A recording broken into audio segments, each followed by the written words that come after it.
जानेवारी महिन्यामध्ये त्यांच्या अंगावरती पूर्ण अंगावरती सूज आली. ओके. मग त्यानंतर ते KM हॉस्पिटलमध्ये गेले. तिथं सांगितलं तुमच्या दोन्ही किडनीज फेल झालेल्या आहेत. डॉक्टरांनी सांगितलं की दिवसाआड तुला डायलिसिस करायला लागणार आहे.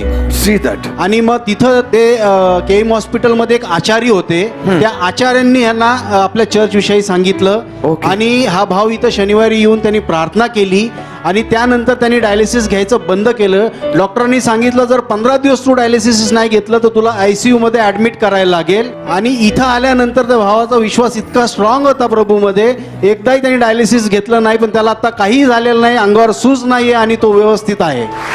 काय म्हणतो, काय झालं? बरोबर. पण तू डायलिसिस नाही घेतला? नाही घेत का? मला काहीच प्रॉब्लेम नाही. काही तुला काय त्रासच प्रॉब्लेम नाहीये? नाही इथं आल्यापासून काहीच प्रॉब्लेम नाही. आधी काय होत होतं? पूर्ण अंगावर सूज यायची, सूज यायचं आणि पायावर. पायावर डॉक्टरांनी सांगितलं दोन्ही किडन्या फेल आहेत. दोन्ही किडनी फेल आहे. हा आहेत ना आमच्या इथले. आई आहे इथे तू कुठून येतो राजा? तळेगाव.